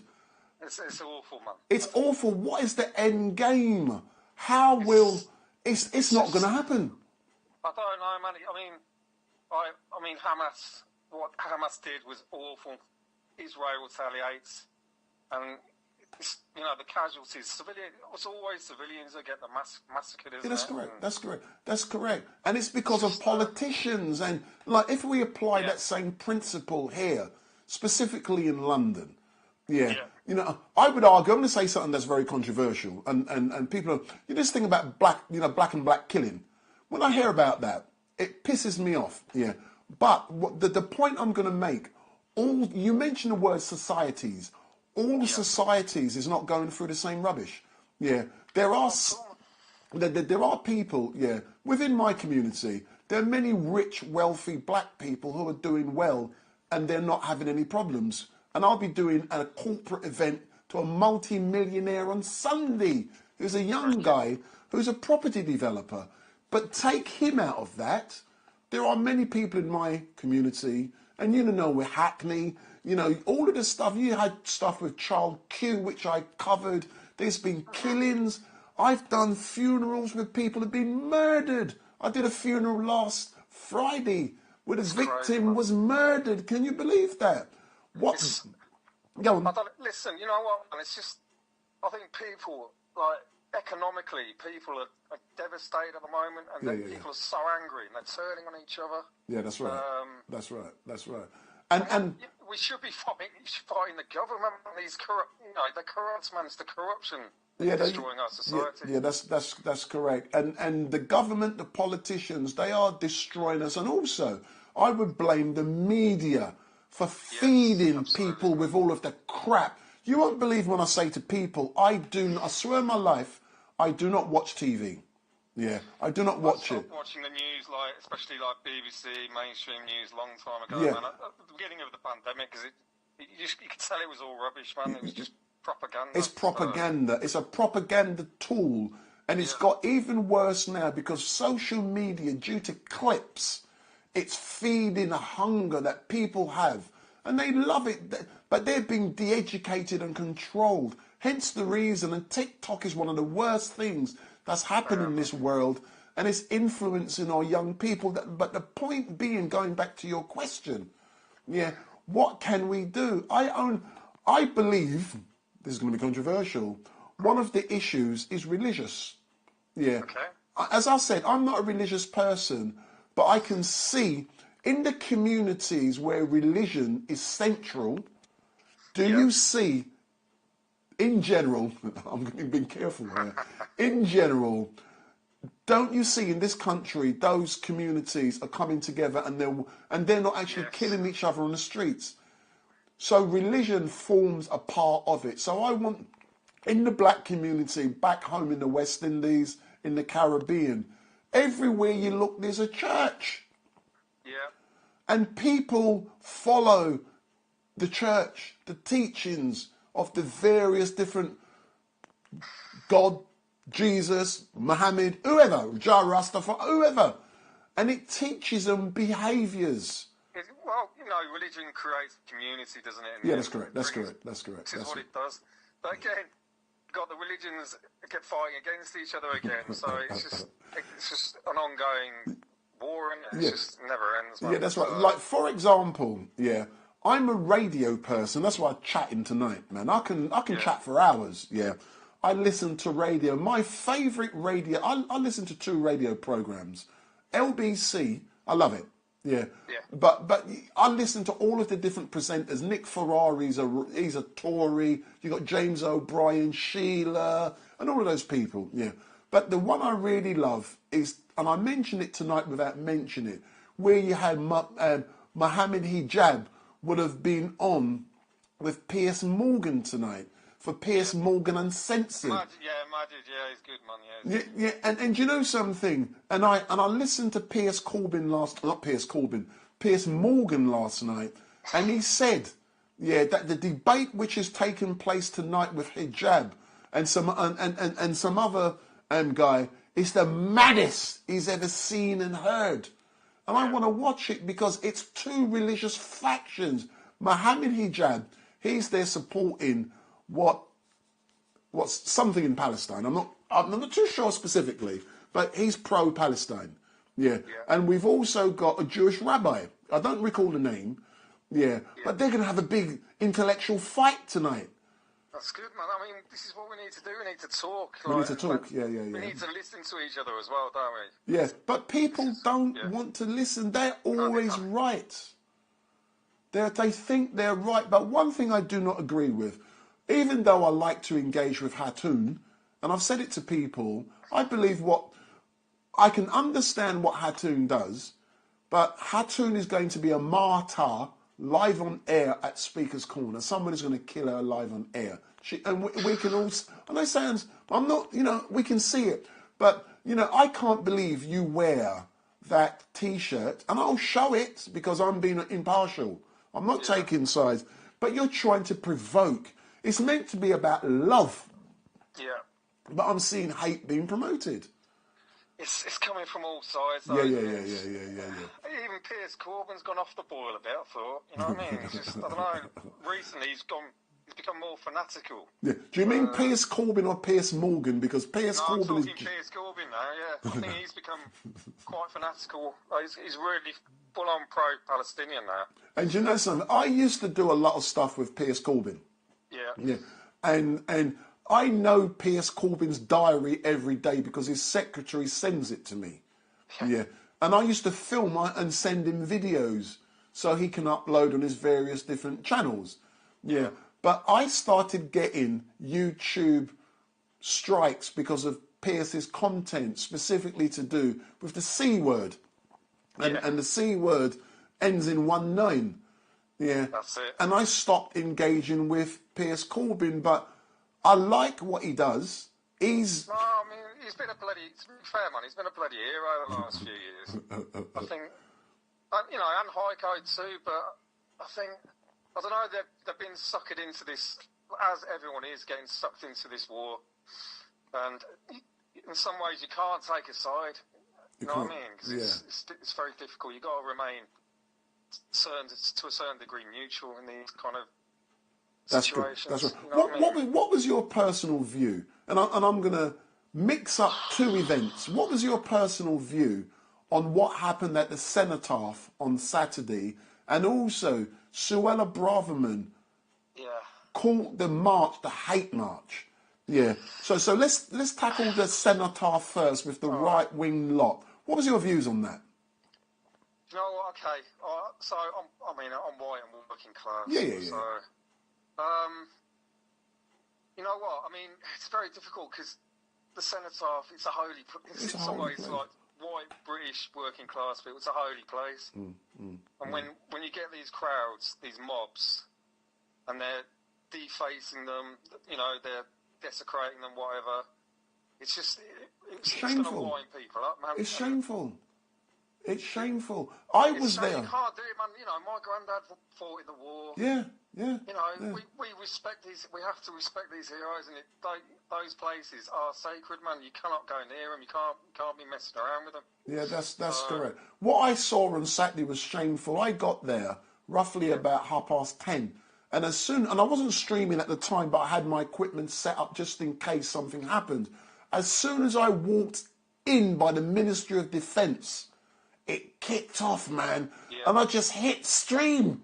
Yeah. And what I saw, I believe it might have been the Football Lads Alliance, but they were football focused. We want our country back. And they were wearing the flag of St. George. I'm not saying because they're wearing the flag of St. George, but you normally associate that flag with the people who are behaving in a certain way, and they were. And then they took on the police, and the police had to withdraw. But this was by the Ministry of Defence, by Downing Street, by the Cenotaph. And I loved it. I'll tell you why I loved it. And I've said it, this ain't a race issue. I was there, and when I say I was there showing respect and dignity to those who had died. You get what I'm saying? And it was shameful. Yeah. But I was proud to be there observing the shame because I weren't engaging in it. It was, all I can say, man, it was like they just worked themselves up into a frenzy, didn't they? I think the police they tried to block them getting near the Cenotaph. Yeah, that's correct. They just kicked off. They kicked off. But would you agree? You've got to blame Suella Braverman for a percentage of what happened because she fueled what occurred. But again, it's the media and it's our politicians. They're fueling this hate, man. They're trying to whip people up. Yeah, that's correct. And it sells papers. It sells newspapers. I don't know whether it's calculated or they're just stupid. I just don't know, man. No, I give you my opinion. I've been in the media game for over 30 years. I started initially with the craze. When Ronnie, Reggie and Charlie died, I was working on my press pass at that time, and I started to engage and do things, and I began to learn how the media works. And I realised on Saturday, all they were doing was fueling a narrative because it would make news, because they have to sell news, and people fall for it. So by calling it the hate march, it wasn't a hate. Let's agree, there were people there who were saying and doing things and carrying placards that it was wrong. It was wrong, and it fueled that belief that it was hate. But 99.9% of the people who were there calling for peace. It's yeah, I hear you, but you still got Jewish people hiding in the homes. Yeah, that's correct. They don't come out, man. Yeah, that's. They're scared. They're scared. You know, all they see. I mean, I've been watching live streams of these marches, man. I see a lot of some really controversial placards. Yeah, that's correct. You know, No, of course. It's outright anti-Semitism, and the problem is the police are letting it fly. Yeah, they're scared. They're scared. Yeah, they're scared. So people are seeing this. They're seeing the police are not doing anything. They're not arresting them. Yeah, that's correct. That's correct. That's this correct. makes that, you know, the hardline contingent of this protest think they can get away with it, and they're just going to keep. It's going to keep escalating, unfortunately. Yeah, that's great. And the funny thing, you know, I said I used to work for London Underground until I took early retirement in April. It's not a secret. I used to manage Hampstead and Belsize Park tube stations. Yeah. The next station to Hampstead and Belsize Park is Golders Green. Where's one of the main places for the Jewish people in this country, other than where you live down Hackney? It's Golders. Yeah. Yeah. And when you say the Jewish people are scared, yes, that is true. They are shit scared of what's going on, and they're scared to come out of their houses because people are out there. And it's sad. It's so sad, man. I mean, it shouldn't be happening. I mean, but it is. I don't know how we're going to calm this situation down. I really don't know. You need the government. You need everyone working in partnership for a common agenda. But it ain't going to happen. But all I do say I even had a situation a couple of weeks ago down at Bridge Street when I was covering the second process when someone called me a Christian fundamentalist. Yeah. And did you see that or hear about that? I saw one where you were basically everyone was like crowding around you. Yes, and that potentially was dangerous. But if you look at my training, I was able to diffuse it and get out of it. But some people, if I didn't, I would have been dead, man. So trust me, I would have been dead. But fortunately, you know, working for London Undergrounds in a hostile environment, and you learn certain behaviours, how to diffuse situations, and I managed to do so. Yeah. But all I can say, sir, is thank you very much for watching. Yeah, and can I be honest? I don't care you're black, white, pink, blue, gay, lesbian. I hope that comes across. Yeah. No. So listen, man. You know, I was chatting to my mate the other week, and I was thinking back in the 90s, man, we all got along. It was, you know, it was pretty, you know, it weren't great, but we all managed to get along. Yeah, but can I agree but disagree with you? Yeah. Just like I said to a guy earlier on, who, I think his name was Luke, who used to go to school St Ignatius in Enfield. I grew up, in Enfield Wash, and it was they had a Ku Klux Klan, National Front, British movement, skinheads, everything was down there. You had mods and rockers. You remember them days? I do, man. It was always kicking off. It was always kicking off, but in general, things have always happened. Things will always happen. But I try not to. I like to live a peaceful life. Lots of people I don't engage with. You may see me do it on this kind of stuff, but I keep myself to myself, man. And luckily I know how to stay out of trouble. You get what I'm saying. But I only wish that people would love one another. Blacks loving blacks, we should all love each other. Oh, definitely, and I think politics has become quite extreme currently. It's just getting further. I mean, especially the left, far left, is getting quite extreme, and they've kind of like jumped onto this pro-Palestine thing, which is just making it, I think, escalate in some ways. I think politics can really be destructive. Yeah, that's good. And can I be quite honest? I covered the Palestinian march on Saturday. Unfortunately, because of the area where I was, because when I live stream, it's all about bandwidth. Yeah. And I'll try not to be too technical. Yeah. If there's too many people in an area, you've got 100,000, 300,000 people live streaming using their mobile phones or using their mobiles. When it comes to live streaming, I can't do it. There's just too many people. That's what happened on Saturday. But I've had the chance to cover. And you know something? I left that march on Saturday because I felt unsafe. Yeah. I felt unsafe. I saw something which was really scary. You remember we had, the crushing, of football supporters. I think it was in the 1990s. Yeah. And when Liverpool fans were crushed to death. That's it. Yeah. I saw something similar manifesting in front of my face at Hyde Park Corner. People were being crushed behind bars. Do you know what, man? It's only a matter of time before someone either gets attacked, someone gets killed, and then it's all that changes everything. So that's correct. But I will probably be there on Saturday. But there's also no, of course. But you know, when I go there, and I'm being quite honest, I get there early for a reason. Yeah. Say something starts at 12 o'clock, I get there 10:30. Yeah, so I can carry out my reconnaissance and assessment of what goes on. And you see things. From that, I decide if to carry on or stay one place. But I made my mind up on Saturday. I was just going to stay in one place. And after about half an hour, I'm leaving. And I'm glad I did. I did not want to be stuck. Because the problem is, if there's too many people, when it ends, you're stuck with tens and hundreds of thousands. You can't get out of it. It's nightmare, man. Yeah, they cattle you in. They cattle you in. Siren Finder, didn't it? He got stuck. Yeah, you get cattled. Yeah. And I know, and I can see the signs when cattling is coming, because there's a certain technique there. And I'm always, if you look at me, I'm always looking around, man. You get what I'm saying? Yeah. But listen, thanks a lot. We're going to finish in a minute. But do you like the background and how it looks and everything? Or does it look classy, mate? Yeah. Does it look too pop? Does it look too posh? Yeah, you're looking well posh, mate. Yeah. Does it sound good? Does it sound good? Yeah, it's good, man. It's looking bright. This is my studio, man. You get what I'm saying? But nearer Christmas, I'm going to have the Christmas one up, and you're going to love that as well. But big up. Yeah, I love all that, mate. Excellent stuff. Thanks a lot, Thanks a lot. Bye-bye. Bye. Nice one, mate. Take care. Thanks a lot. Bye-bye. So that's an indication, that, like, I've had a few callers. So what I'm now going to do, I said I'm here till 8 till 9 o'clock. Yeah. It's now 9:30 or 9:35. But I'm now going to say hello to a few people. Yeah.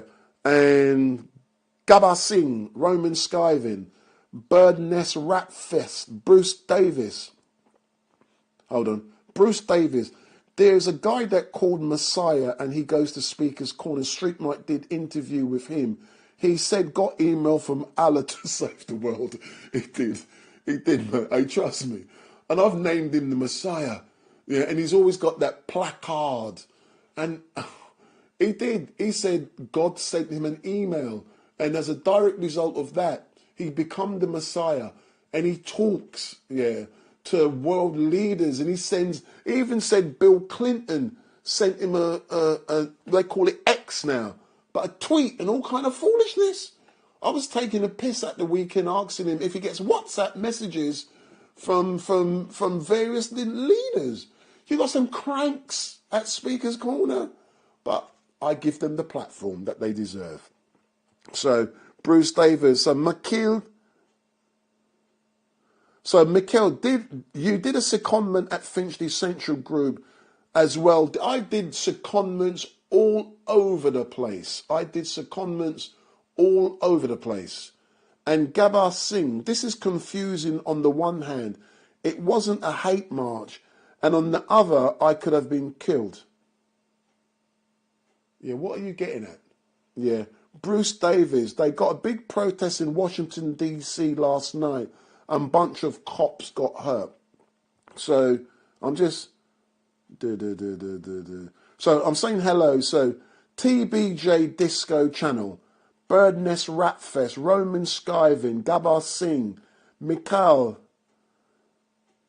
StreetMic, he goes by the name Brian. Okay, Mikhail. TJ Disco Channel. StreetMic, you let your platform down when it really matters. Thank you for your comment, TJ Singh. So, TBJ Disco. So, anyway, we are going to be coming to an end now. And all I can say is that it has been a pleasure to serve you tonight. And we're not at Speaker's Corner on Sunday. And I've explained the reason why I'm not at Speaker's Corner on Sunday. And that's because I will be doing a corporate event. Tomorrow, I will be doing an event in relations to... I'm just pulling up something. Come on, you. Because I'm coming to an end. Come on. It's like my computer is conking out. So tomorrow, I'm going to be doing an event involving the Windrush bus. So when I do the Windrush bus, you know, it is going to be great. We are going to end up at Brixton, picking up a lot of veterans, and then we're going to end up at City Hall with the Mayor of London. So that is going to be... Sorry, I didn't say the Mayor of London's building. I don't know if the Mayor of London is going to be there. So that was a Freudian slip.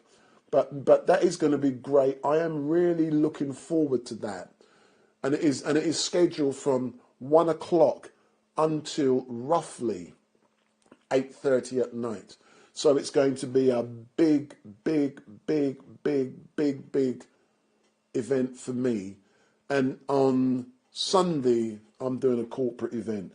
But all I can say to all of you who are watching is thank you very much for watching. And listen, I have enjoyed all of this, and it is brilliant. This is only the second time someone has said just now, I let the channel down.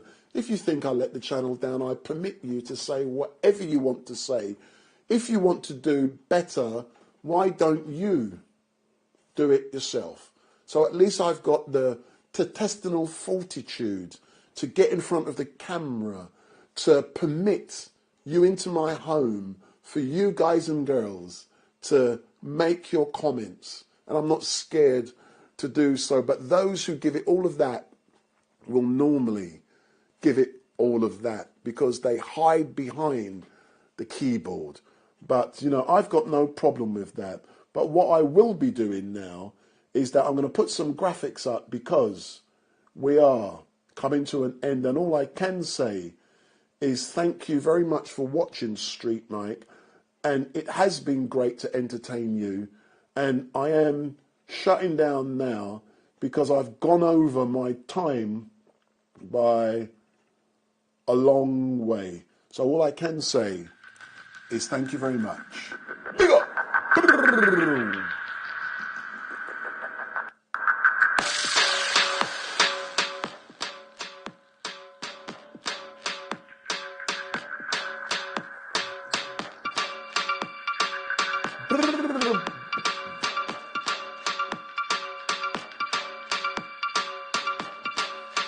See? 8 to 9 p.m. Thank you all for watching. Paul Watson. Paul Wilson White. Big up. TSG2. TJ Disco Channel. Big up.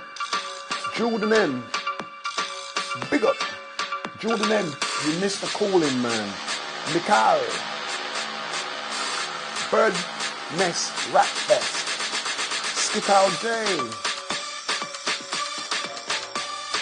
Roman Skyden. The Sheriffs. Big up. Bruce Davis. Big up. David King. Morgan Sachs.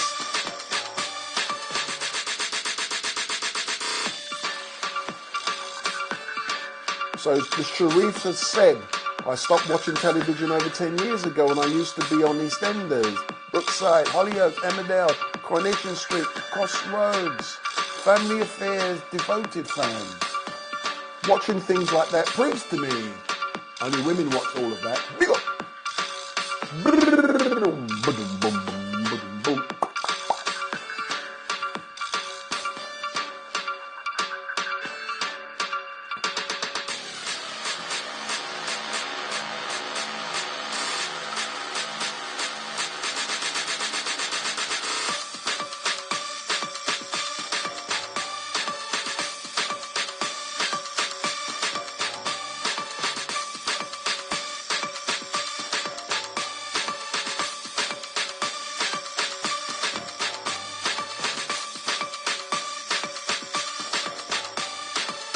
So we're now going to be ending, and all I can say is thank you very much for watching, and in a few moments you're going to hear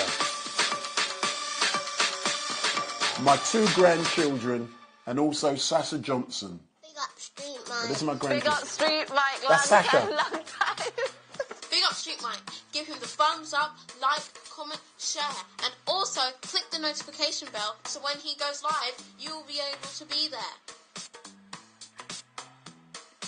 Sasha Johnson. Keep on doing the great work. You're creating awareness. You're Big up StreetMic. Big up StreetMic. Click your notification bell. That's my youngest granddaughter. So big up, big up, big up, big up, big up. So all I can say, thank you very much for watching. And I'll be back tomorrow, 1 p.m.